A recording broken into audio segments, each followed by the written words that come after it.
ನಿಮ್ಮ ಹಳೆಯ ಚಿನ್ನದ ಒಡವೆನ ಅಧಿಕ ಬೆಲೆಗೆ ಮಾರಬೇಕೆ? ಆಟಿಕಾಗೆ ಕಾಲ್ ಮಾಡಿ 8880 ಅಟ್ಟಿಕಾ ಗೋಲ್ಡ್ ಕಂಪನಿ. ರಾಯಚೂರಿನಲ್ಲಿ ಗ್ಯಾಸ್ ಸಿಲಿಂಡರ್ಗಾಗಿ ಜನರು ಕ್ಯೂ ನಿಂತಿದ್ದಾರೆ. ಬೆಳಿಗ್ಗೆಯಿಂದಲೇ ಗ್ಯಾಸ್ಗಾಗಿ ನೂರಾರು ಸಂಖ್ಯೆಯಲ್ಲಿ ಜನ ಕ್ಯೂ ನಿಂತಿದ್ದಾರೆ. ಸಿಂಧನೂರು ತಾಲೂಕಿನ ಸಾಲಗುಂದ ಗ್ರಾಮದಲ್ಲಿ ನಡೆದಿರುವಂತಹ ಘಟನೆ ಇದು. ಆಲ್ರೆಡಿ ಯುದ್ಧದ ಎಫೆಕ್ಟು ಸಿಕ್ಕಾಪಟ್ಟೆ ಹೊಡೆತ ನೀಡ್ತಾ ಇದೆ. ಬೆಲೆ ಏರಿಕೆಯ ಬಿಸಿ ಒಂದ್ ಕಡೆ ಆದ್ರೆ ಗ್ಯಾಸ್ ಎಮರ್ಜೆನ್ಸಿ ಇನ್ನೂ ಕೂಡ ಕಡಿಮೆ ಆಗಿಲ್ಲ.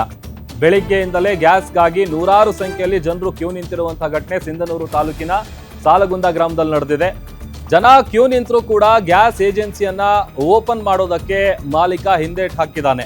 ಗ್ಯಾಸ್ ಬುಕ್ ಮಾಡಿ 2 ತಿಂಗಳಾಯ್ತು, ನಮಗೆ ಗ್ಯಾಸ್ ಕೊಡ್ತಾ ಇಲ್ಲ, ಸಿಲಿಂಡರ್ ಸಿಗ್ತಾ ಇಲ್ಲ. ಭಾರತ್ ಗ್ಯಾಸ್ ಏಜೆನ್ಸಿ ಮಾಲೀಕನ ವಿರುದ್ಧ ಜನರು ಬಹಳ ಆಕ್ರೋಶ ಹೊರ ಹಾಕ್ತಾ ಇದ್ದಾರೆ. ಗ್ಯಾಸ್ ಏಜೆನ್ಸಿ ಮಾಲೀಕ ಬರದೇ ಇರುವಂತ ಹಿನ್ನೆಲೆಯಲ್ಲಿ ಪೊಲೀಸರಿಗೂ ಕೂಡ ಕರೆ ಮಾಡಿದ್ದಾರೆ ಜನ. ನಮಗೆ ಗ್ಯಾಸ್ ಕೊಡಿಸಿ ಸರ್ ಅಂತ ಪೊಲೀಸರಿಗೆ ಮನವಿ ಮಾಡ್ಕೊಂಡಿದ್ದಾರೆ. ಇದು ಇದೇ ರೀತಿಯಾದಂಥ ಸಮಸ್ಯೆಗಳಿರೋದು. ಪಾಪ ಕೆಲಸ ಕಾರ್ಯ ಎಲ್ಲ ಬಿಟ್ಟು ಬೆಳಗ್ಗೆಯಿಂದನೇ ಸಿಲಿಂಡರ್ ಸಿಗುತ್ತೆ ಅಂತೇಳಿ ಕ್ಯೂ ನಿಂತಿರ್ತಾರೆ. ಬಟ್ ಅಲ್ಲಿ ಗ್ಯಾಸ್ ಏಜೆನ್ಸಿ ಓನರು ಬಾಗಿಲು ಓಪನ್ ಮಾಡೋದಕ್ಕೆ ಬಂದಿಲ್ಲ. ಹೀಗಾಗಿ ಸಿಟ್ಟಾದಂಥ ಜನ ಏನು ಮಾಡ್ತಾರೆ, ಪೊಲೀಸರಿಗೆ ಕರೆ ಮಾಡಿ ನಮ್ಗೆ ಹೇಗಾದರೂ ಮಾಡಿ ಗ್ಯಾಸ್ ಕೊಡಿಸಿ ಸರ್, 2 ತಿಂಗಳಾಯಿತು ಬುಕ್ ಮಾಡಿ, ಇನ್ನೂ ಕೂಡ ನಮಗೆ ಸಿಲಿಂಡರ್ ಸಿಗ್ತಾ ಇಲ್ಲ ಅಂತೇಳಿ ತಮ್ಮ ನೋವನ್ನು ತೋಡ್ಕೊಂಡಿದ್ದಾರೆ ಪೊಲೀಸರ ಮುಂದೆ.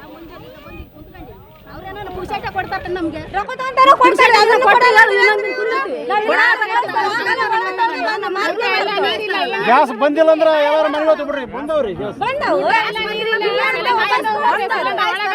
ಒಳಗಾಕಿ ಬೀಗ ಹಾಕೊಂಡ್ಬಿಟ್ಟಾನ. ಬಂದು ಕಾಯಿಸ್ತಾರಲ್ರಿ ನಿನ್ನೆಯಿಂದ. ಬುಕ್ ಅಲ್ರಿ ಇಲ್ಲಿ ಕೇಳ್ರಿ,